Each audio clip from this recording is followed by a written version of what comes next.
Très belle journée à vous, bonjour, merci de nous rejoindre.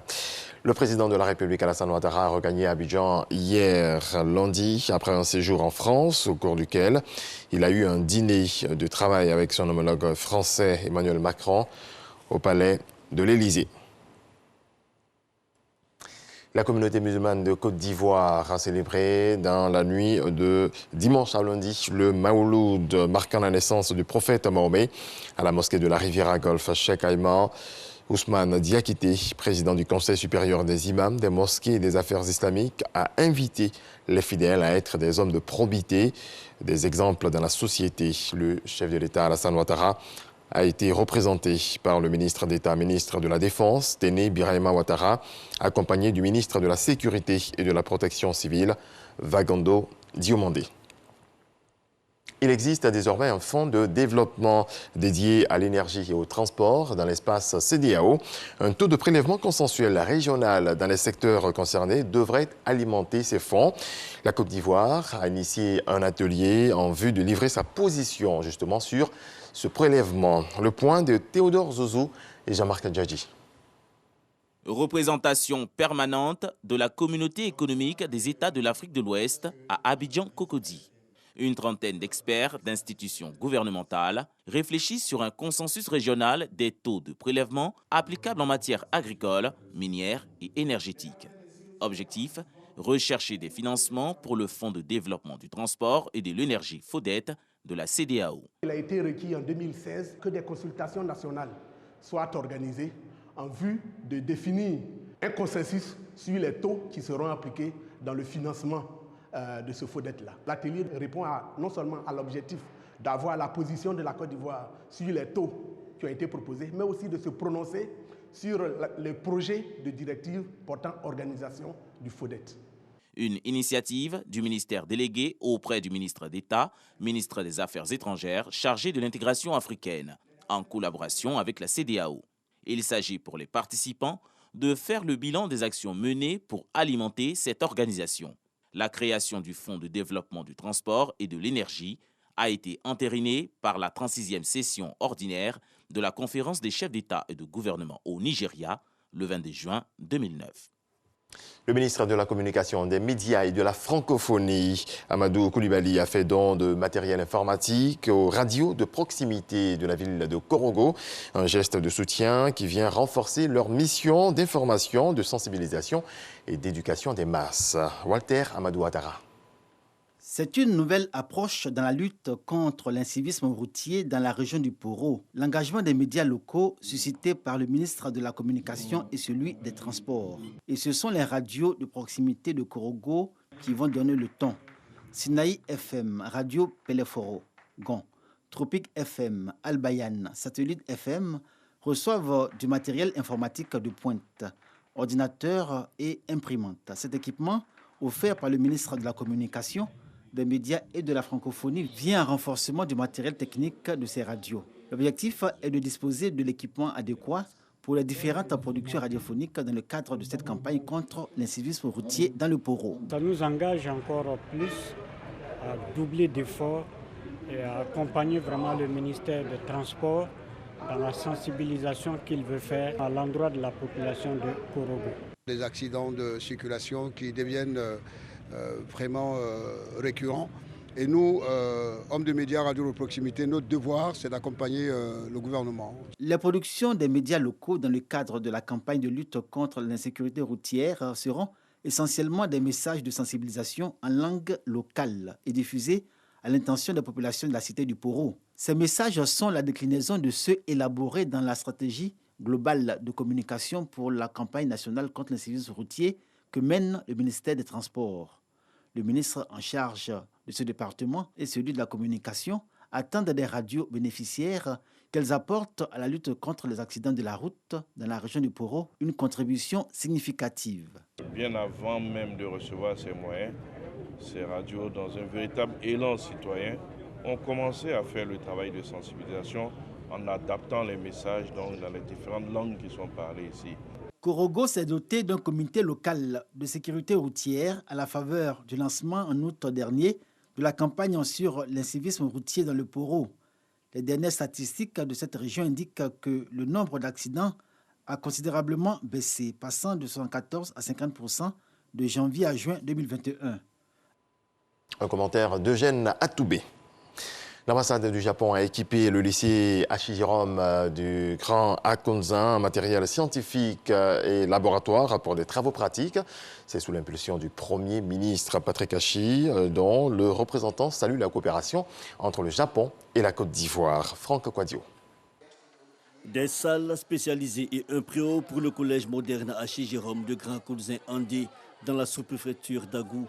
Un don du Japon remis aux populations par son Excellence Kiramitsu Hideaki, ambassadeur près la Côte d'Ivoire. Et c'est en présence de Florence Hachi, représentant le Premier ministre Patrick Hachi, qui a reçu les clés de l'ouvrage. Un soulagement pour élèves et enseignants. C'est avec grande joie que nous recevons ces salles spécialisées qui vont nous permettre d'accomplir les différentes tâches que nous avons à faire avec les élèves, pour leur permettre de mieux comprendre et assimiler les leçons que nous allons dispenser. Nous remercions infiniment le Premier ministre, M. Hachipati, pour ce don, qui s'est battu pour qu'on ait ce don. Il s'est battu pour avoir le collège, il s'est battu pour nous donner le matériel, il s'est battu pour équiper l'école. Et nous allons lui faire plaisir. Au nom de la communauté éducative, la directrice régionale de l'éducation nationale et de l'alphabétisation explique que ce don favorisera l'enseignement de qualité avec des outils pédagogiques et des commodités mieux adaptées. Des ouvrages d'un coût de plus de 60 millions de francs CFA. Reconnaissance alors exprimée au nom du Premier ministre par son représentant. Mesdames et messieurs les enseignants, je sais pouvoir compter sur vous pour y donner des enseignements scientifiques de qualité au bénéfice des enfants de cette région. Chers élèves, chers enfants, je vous invite à tourner le dos à la paresse, à la tricherie, pour vous engager véritablement dans le travail, dans ces salles spécialisées et dans ce collège. Cette cérémonie représente une étape importante dans l'approfondissement des relations amitiées et de partenariat entre nos deux pays. Ces installations de ce collège serviront longtemps au développement du capital humain chez les jeunes dont dépend l'avenir du pays. 2 salles spécialisées et un outil de renforcement des infrastructures d'accueil. Une action qui vient en appoint des initiatives du Conseil régional matérialisées déjà par la construction d'un lycée et de 24 collèges de proximité dans les localités de l'AMI. Le MICA, le marché international du cinéma et de l'audiovisuel africain, a ouvert ses portes ce dimanche au siège du FESPACO au Burkina Faso. La Côte d'Ivoire participe activement à ce marché qui s'est ouvert en présence de la ministre Arlette Badou et du directeur général de la RTI, Serge Colléa. La Côte d'Ivoire marque sa présence au MICA, le marché international du cinéma et de l'audiovisuel africain. À sa 20e édition, cette année se présente comme un rendez-vous incontournable de cette biennale du 7e art.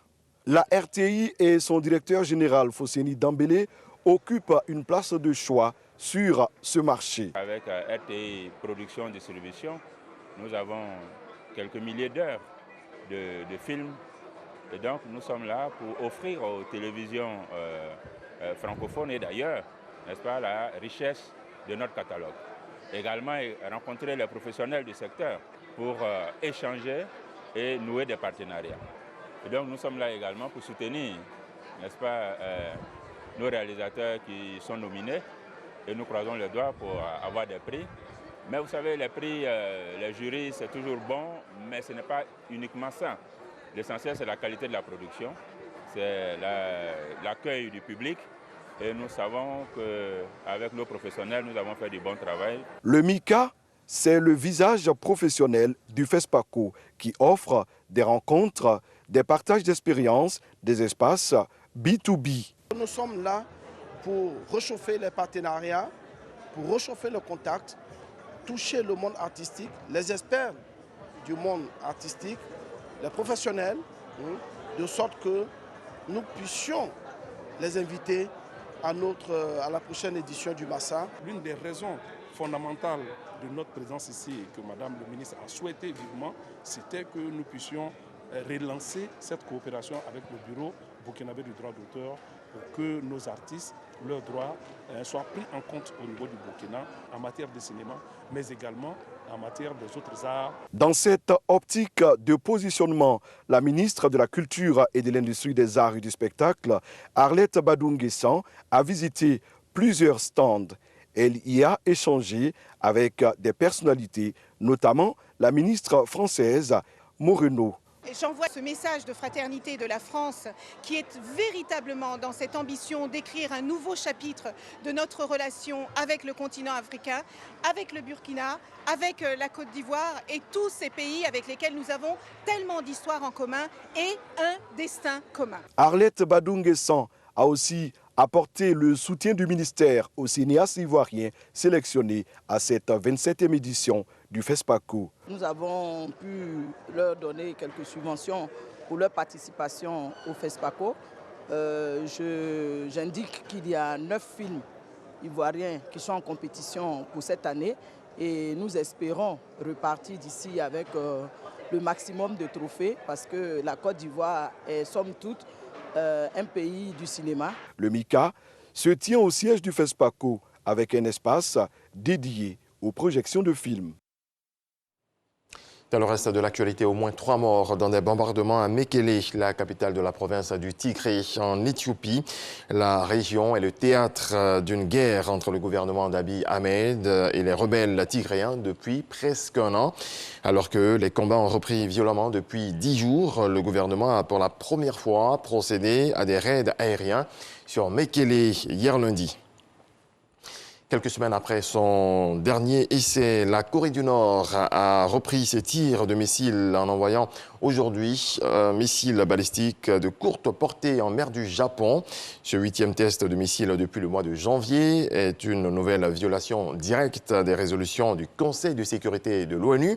Cependant, la Corée du Nord entend poursuivre le dialogue avec le Sud. Merci de votre attention. C'est la fin de ce point de l'actualité. Très belle journée à vous. Je vous souhaite beaucoup de paix dans vos foyers.